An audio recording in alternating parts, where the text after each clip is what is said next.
I'd say in Latin America, there was one country that we were surprised that, I mean, it's still affordable, but it was, and maybe it was just because sticker shock, we had just come from Mexico. But when we went to Costa Rica, we were like, whoa, it's not as affordable as we expected it to be. This is Worldschooling Q&A. I'm Astrid, creator of The Wandering Daughter. As a traveling family, we've spent 4 years traveling full-time to over 18 countries and 6 continents. Wherever we go, we try to learn as much as we can about the countries and cultures we visit. While we didn't coin the term, we like to call this world schooling, using the world as our classroom. Each week, my husband Clint and I will answer one question about world schooling and share our experiences of traveling the world with our kids. Ready to get started? Great! Let's dive in.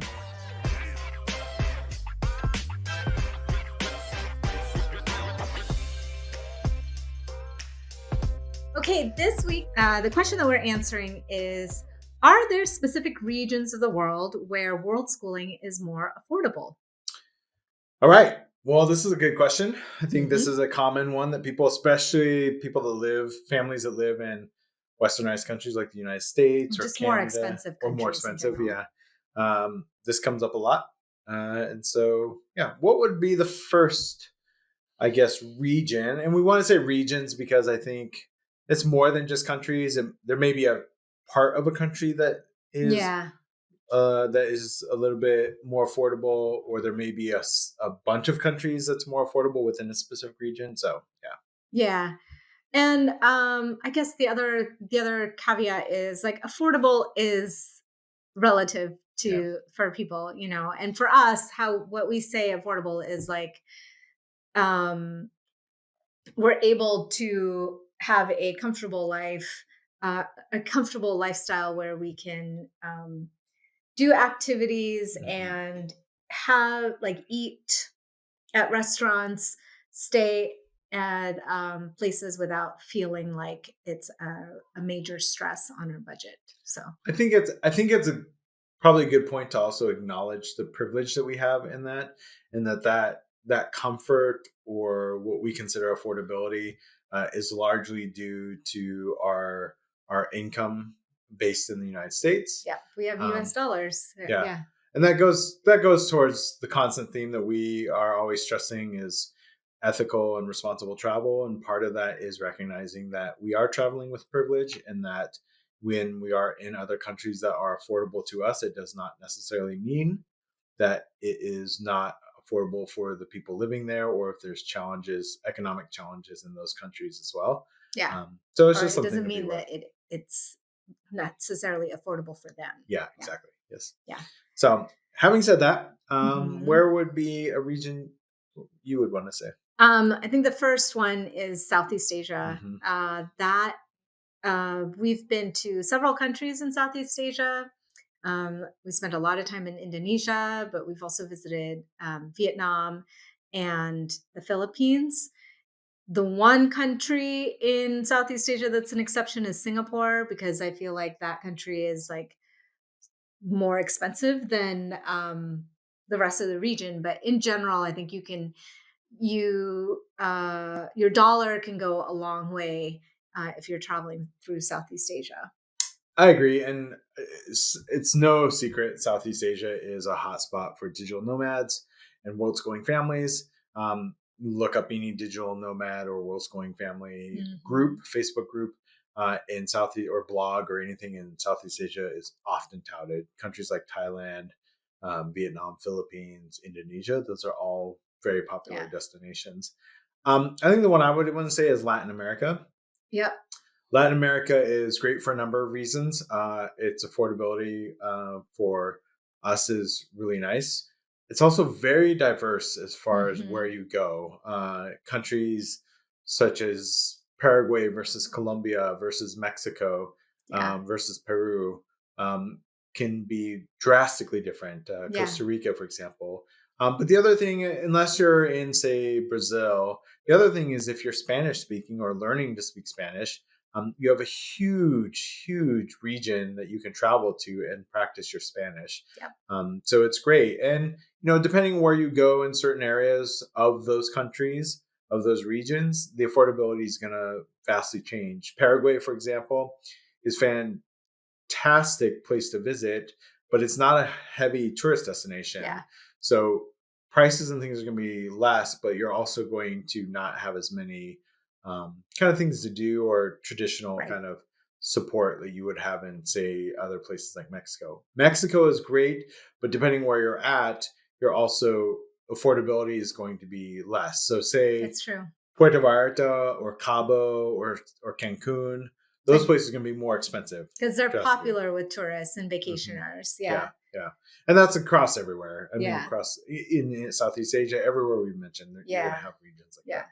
I'd say in Latin America, there was one country that we were surprised that, I mean, it's still affordable, but it was, and maybe it was just because sticker shock, we had just come from Mexico. But when we went to Costa Rica, we Mhm. were like, whoa, it's not as affordable as we expected it to be. And partially, and you might find this in other places, and actually it's the same in Indonesia and parts of Indonesia too, because the country is so popular among tourists, then there's a lot of inflation Mhm. for to take advantage of the tourist dollars. So keep that in mind as you're traveling, and kind of choosing locations that there are going to be places, even if it's in an affordable or more affordable area, that will be a little bit more pricey if it's has a higher foreigner popularity. Yeah, and that can also drastically, even within one city. Mexico City, for example, you can be in the heart of Mexico City in the downtown, and it's incredibly expensive. 5-star restaurants, that kind of stuff. But then just some of the smaller neighborhoods, it's incredibly affordable, and you still get Yeah. the the charm, I guess, of being in Mexico City. Yeah. Yeah. I the expensive places, it's not to downplay those. Like Costa Rica, for example, is more expensive, but there's some wonderful things with Right. ecotourism and stuff. Mhm. And Singapore is expensive, but Singapore is a great jumping off point, especially if you've never traveled to Asia before. Singapore is Yeah. a great jumping off point for anyone that's from the US or Canada, for example. Yeah, I actually have a blog post on my site that is activities that you can do in Singapore on a budget. Mhm. So that's like you can still have a good time in Singapore without spending a lot of money.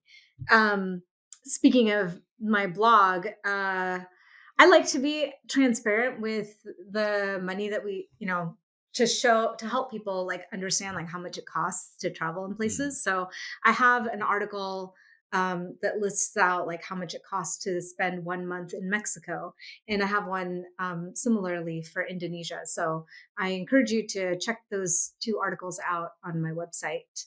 Yeah. So where else? What about Europe? Europe, I think, is famously expensive, Hmm. but we we have mixed feelings about that. What would you say about Europe? Yeah, it's kind of split. Like I think Eastern Europe is generally less expensive than Western Europe. We as a family haven't done as much travel in Eastern Europe, Mhm. but I have in the past just solo. I went to Kosovo and spent like a day in Slovenia, and both those places I was surprised at. Like, oh, I was expecting it to be more expensive than the U.S., but it was actually cheaper than being in the US. What do you think about Western Europe? Should we just rule out Western Europe No, altogether because it's just going to be too expensive right. and we can never go? Yeah. No. No, obviously not. There's pockets. It's like what we were saying about anyway, the popular places are going to be expensive, but like if you go off the beaten path a little bit, you'll find things that are more affordable. Mhm. And in fact, like we spent 3 months in Spain, right? Yeah. And that was partially because we were spending a lot longer, but Spain was more affordable than we expected it Well, to and we were be. specifically in the southern part of Spain Yeah. in the Andalusia area, and even in the cities like Malaga, the bigger cities, Hmm. it was more affordable than I thought it was going to be, Yeah. for sure. We've been to the UK twice. Once we spent a month and a half in Scotland, Yeah. and another time we spent a month and a half, almost 2 months in England. And both those times, with the exception of London and Edinburgh, for Mhm. example, Yep. we found it incredibly affordable. The grocery stores, the restaurants, we felt were well within our budget and considerably less than what we spend here, say in the Seattle region in the Yeah. U.S. I think before we close out the episode, I would say, like, you know, don't don't discount expensive. I mean, this is what you were saying Hmm. earlier. Like, don't discount countries or regions that are more expensive, because there are ways you can be creative about finding ways to offset the costs. Hmm. Like, one thing that we love doing is house sitting. And that's what we did in the UK for most of the time that we were there. And that, like, you pay an annual fee to be a house sitter, and then you get to stay in homes without paying for accommodation, but just in exchange for watching or taking care of the owner's pets. So that's a good option. Home exchange is also a good way to um, offset the costs of travel into countries or regions that tend to be a little bit more expensive. Yeah. Yeah. Uh, just one quick tip on home exchange or house sitting internationally. Don't tell immigration that you're going there and home exchanging or house sitting. They That's a red don't flag. they don't understand it and becomes a red flag, and it can Yeah. cause more headache than it's worth. Yeah. So just say it's an Airbnb or a friend's house. Yeah. Yep. Cool. Well, that's all for today. Thank you for joining us on this episode of Worldschooling Q&A with Astrid and Clint. Be sure to check out the show notes for any links we mentioned in the episode, and visit my website, thewanderingdaughter.com, to dive deeper into worldschooling and family travel. If you like what you hear, please consider supporting The Wandering Daughter on Patreon. It really helps us out and keeps the show going. You'll also get exclusive perks like episode transcripts, additional resources, access to office hours with us, and more. You can find us on Spotify or the podcast app of your choice. If you're listening to this on Spotify, you can tap the bell icon to get notified when new episodes come out. And if you like this episode, please give us a 5-star review. It really helps new people find our show. If you're watching this on YouTube, don't forget to like and subscribe and tap the bell icon to get notified of new episodes. You can follow me on Instagram @WanderDaughter, or follow The Wandering Daughter on Facebook. Links to these are also in the show notes. If you have any world schooling questions you'd like us to answer for future episodes, feel free to throw them in the comments or send us a message at thewanderingdaughter.com/podcast. Until next time, happy travels! Bye!